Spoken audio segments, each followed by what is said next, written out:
ท่านผู้ชมนี่คือบรรยากาศอยู่ที่งานบุญกินเจียงหรือว่าบุญปีใหม่ของพี่น้องชนเผ่ามงอยู่ที่หลวงพระบางเนาะประจำปีคศ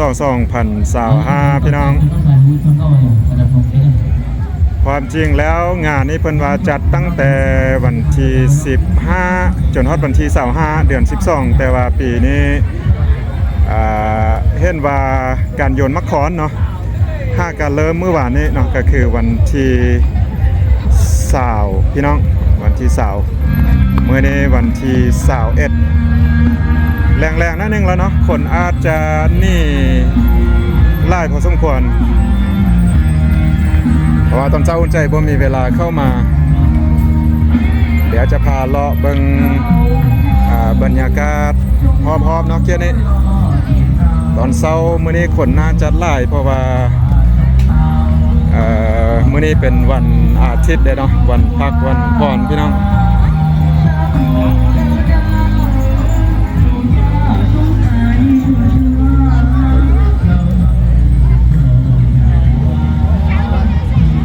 ทางหน้าเพิ่นก็มีงานประกวด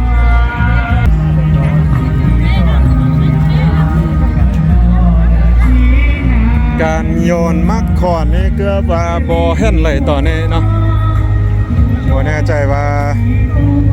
ตอนเช้าสิมีการโยนมักขอนไล่ปานใดหนุ่มๆสาวๆเบาๆสาวๆก็ถือว่าน่าจะกลับบ้านกันไล่พอสมควรแต่ว่าตอนนี้ก็ยังส่วนหนึ่งเนาะแต่ว่าบ่มีการโยนมักขอนจุดที่ว่าอุ่นใจอยู่ตอนนี้ก็คือจุดที่เพิ่นโยนมักขอนเนาะน่าจะเป็นตอนเช้าช่วงที่ว่าอากาศเย็นก่อนนี้แต่ว่าเดี๋ยวนี้แดดลงแล้วก็เริ่มเรียกว่าเย็นขึ้นหน่อยนึงเนาะช่วงตอนช่วยๆตอนบ่ายน่าจะร้อน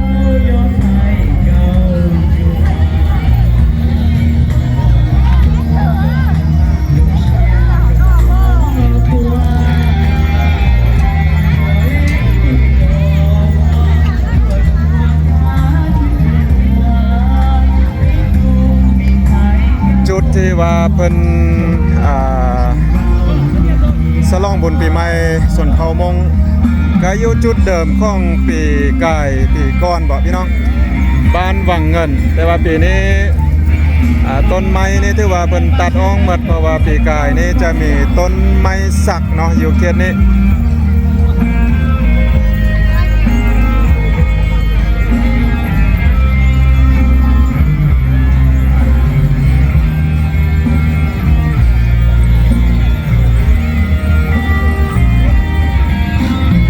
ในอนาคตนี้จุดนี้อาจจะพัฒนาเป็น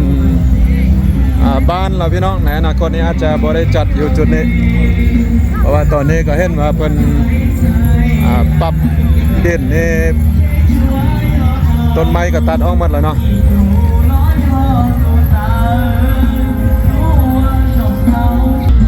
ย่างเลาะไปเลาะมาพอดีเห็นน้องเพิ่นมาโยนมะขอนครับพี่น้องเห็นสายสะพายน่าจะเป็นน้องเพิ่นมาประกวดหรือว่าประกวดแล้วบ่ได้ตำแหน่งได้ลองไปท่ากันครับพี่น้องขออนุญาตถามได้นึงได้บ่ถามชื่อได้นึงได้บ่ชื่อหยังก็เอมมี่ตำแหน่งเป็นหยังก็เดี๋ยววันนี้ซีขึ้นไปทำตำแหน่งเป็นตำแหน่ง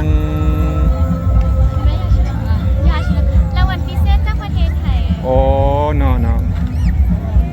งามหลายเอาเข้าใจไล่เด้อใจโชคดี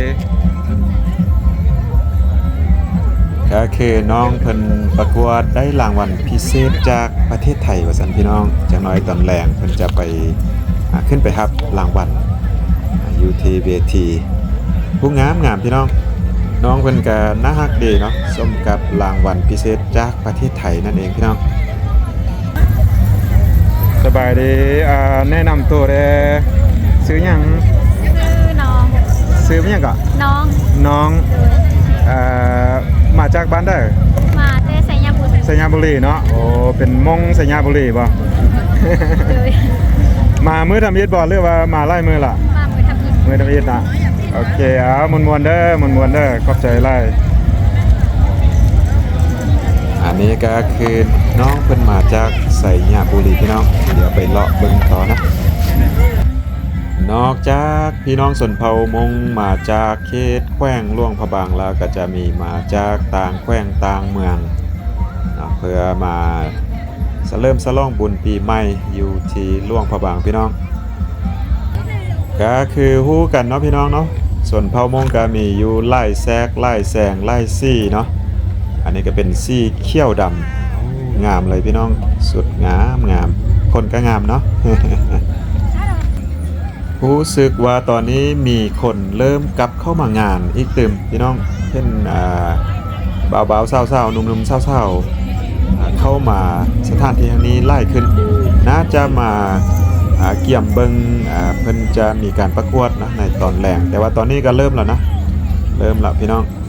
เดี๋ยวอุ่นใจจะทายไปเรื่อยๆจนฮอดช่วงประกวดนิดนึงนะพี่น้องมื้อนี้ถือว่าตั้งแต่เช้าเนาะจนค่ำเลยแหละพี่น้องประชาชนหนุ่มๆสาวๆเข้ามาเริ่มฉลองบุญเนาะตอนเช้าเพิ่นว่ามีโยนมักคอนนิดนึงก็บ่หลายปานใดแต่ว่าตอนช่วงบ่ายๆอากาศร้อนนิดนึงเนาะเพราะว่ากลางแจ้งจะเป็นโล่งบ่มีร่มเนาะแดดแห้งเพิ่นก็เลยว่าไล่คนไปพักไปพรตอนนี้ก็เริ่มกลับเข้ามาเนาะก็คือเพื่อมาเบิ่งมาชมงานประกวดพี่น้องแต่ว่าตอนนี้เริ่มเย็นขึ้นละช่วงนี้ก็อากาศหนาวหน่อยนึงพี่น้องคือตอนนี้อุ่นใจเข้ามาอยู่เขตหน้าเวทีงานประกวดพี่น้องคนก็มายืนเริ่มเข้ามาเบิ่งละเดี๋ยวจะทายไปเรื่อยๆเนาะเบิ่งการประกวดหน่อยนึงพี่น้องและประธานที่ทับทรงทางก่อนงานประกวดสีเริ่มขึ้นอย่างเป็นทางการก็มีท่านผู้ชมผู้เสียเข้ามาซื้อดอกไม้เพื่อเป็นกำลังใจให้บ่าวๆสาวๆที่เข้ามาประกวดนั่นเองพี่น้องตอนนี้คนก็เริ่มเข้ามาในงานไล่แล้วเนาะต่อไปข้าพเจ้าขอถือเปลี่ยนเกียรติเรียนเชิญทานคำเสียสีหานาฏคณะประจำการซื้อดอกไม้นี่ก็ถือว่าคึกคืนเลยแหละพี่น้องไล่คนก็ลังไล่กันเข้ามาซื้อดอกไม้เกี่ยมไว้เพื่อมอบให้ผู้ที่มาประกวดเนาะอันนี้น่าจะเป็นวิธีการโหวตอีกแบบหนึ่งเนาะมักผู้ใดเสียผู้ใดก็มอบดอกไม้ให้ผู้นั้นมาแล้วพี่น้องนางสาวที่เข้าประกวดเริ่มออกมาเดินโซ่แล้วเนาะตอนนี้ไปกับเบิ่งบรรยากาศไปนำกันพี่น้อง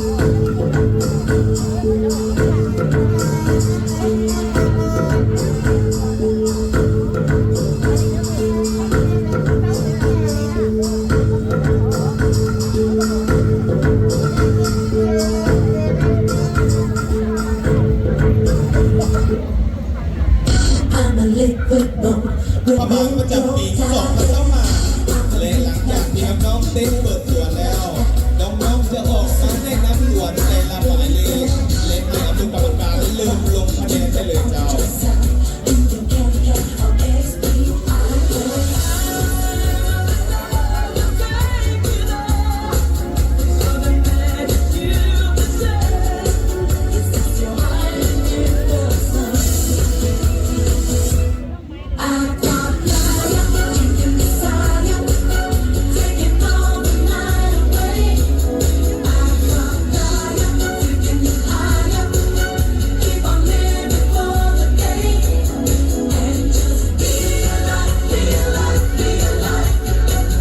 จากมหาชนหลายที่สุดนั่นก็คือป๊อปปูล่าโหวตซึ่งว่าทุกคนเข้ามาในงานนี้มักเบอร์ใดเสียเบอร์ใดก็สามารถโหวตให้เบอร์นั้นได้ซึ่งว่าดอกไม้ของพวกเขาเป็นอยู่ทางต้นขวามือของเวทีเนาะซึ่งรายทำสังกัดจำหน่ายดอกไม้ในน้อยพวกเขาจะนับเป็นส่วนชมเชนในการช่วยสร้างโรงเรียนให้กับเด็กน้อยอยู่เขตชนบทนั่นเองเจ้าเลยจะไปซื้ออุปกรณ์การศึกษาให้กับน้องอยู่ที่ขาดเขินเนาะและด้อยโอกาสนั่นเองเจ้ายับออกมาพวกลูกยับออกไปขอบเวทีเด้อเพื่อโบให้เป็นการให้เพื่อนหลังจากเปิดบุญแล้วให้ทำงานกลับไปบอลเก่าเด้อเจ้า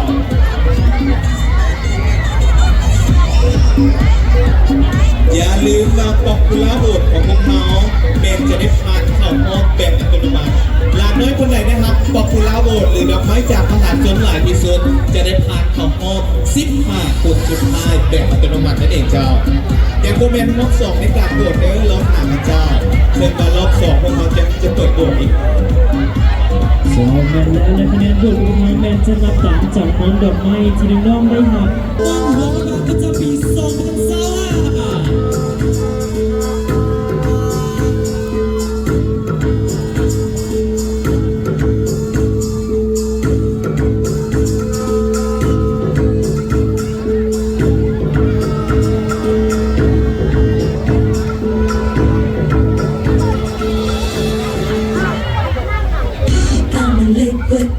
และลำดับต้องไปบรรณาการจะได้รับชมการเต้นเปิดตัวของน้องๆสาวหนุ่มสายสุดฮอร์โมนจากแขวงหลวงพระบางที่เข้าร่วมกิจกรรมโครงการประกวดมิสเตอร์วงหลวงพระบางประจำปี 2025 และมาลุ้นกันนะครับว่าน้องสายคนไหนจะเป็นผู้ควงตำแหน่งอันสูงสุดของคำคืนนี้และจะเป็นสายหนุ่มต้นแบบของสุดฮอร์โมนของแขวงหลวงพระบางประจำปี 2025 นั่นเองเจ้า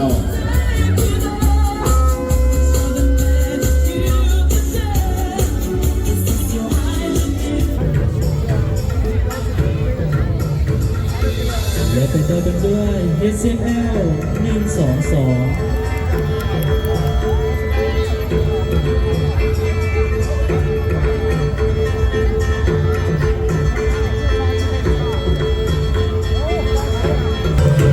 และขอเสียงตบมือดังต้อนรับน้องๆผู้เข้าประกวดว้าวเสียงเพลงคึกคืนเสียงเพลง